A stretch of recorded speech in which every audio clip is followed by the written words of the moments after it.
მოგესალმებით, თქვენ უყურებთ რეგიონის დღის მთავარ ამბებს. ადიგენის მუნიციპალიტეტის სოფელ ბოლაჯურში მცხოვრებმა ჯაბა ჩხიტუნიძემ 2 წელიწად ნახევარში სახელმწიფო პროგრამებიდან და სახელმწიფო შესყიდვებიდან 26 მილიონამდე ლარი იხეირა. კვლევას საერთაშორისო გამჭვირვალობა საქართველოს აქვეყნებს. კვლევის მიხედვით ჩხიტუნიძემ სახელმწიფოსგან 29 ჰექტარამდე სახნავს სათესი მიწა პირდაპირ პრივატიზაციის ფორმით მიიღო. ხოლო შემდეგ სახელმწიფო საწყობის ასაშენებლად 9 მილიონამდე ლარი, ნარგავებისთვის 70,000-მდე ლარი და 4 შეღავათიანი აგროკრედიტი 100,000-ზე მეტი ლარის ოდენობით დაუფინანსდა. ამავე კვლევაში მიუთითებენ, რომ ჩხიტუნიძის კუთვნილ მიწაზე მოყვანილი ხილბოსტნეული ძალოვანი სტრუქტურების მომარაგებაზე ბოლო 2 წელიწად ნახევარში ჯამში 15 მილიონზე მეტი ლარი სახელმწიფო შესყიდვებიც მიიღო. კვლევის მიხედვით 2012 წელს ჩხიტუნიძე თავის ძმასთან ერთად ბოლაჯურში ქართული ოცნების შტაბს ხელმძღვანელობდა, რომელიც საკუთარ სახლში ჰქონდა გახსნილი. ჩვენ ვცდილობთ დავუკავშირდეთ კვლევაში მოყვანილ პირებს, მასალაც შესაბამისად განახლდება.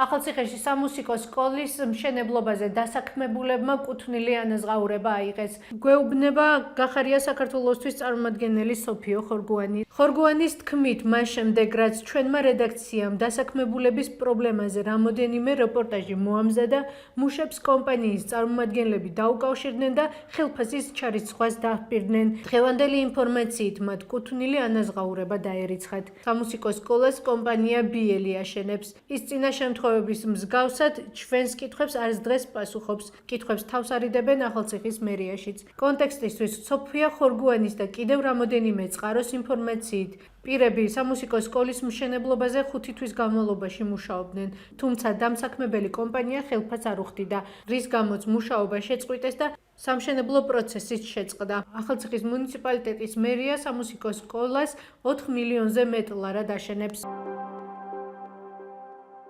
ყოფილ გენერალურ პროკურორ ოთარ ფარცხალაძეზე ძებნა გამოცხადდა. მას შინაგან საქმეთა სამინისტროს თქმით, კანონიერი ქურდის ძმის ლევან ჯანგველაძის მკვლელობის საქმის ორგანიზებას ედავებიან. ამის შესახებ დღეს 29 დეკემბერს ბრიფინგზე გახდა ცნობილი. ალექსანდრე დარახველიძის განცხადებით დადგენილია, ვინ ხელმძღვანელობდა ორგანიზებულ ჯგუფს, რომელმაც ჩაიდინა ლევან ჯანგველაძის შეკვეთით და ანგარებით მკვლელობა.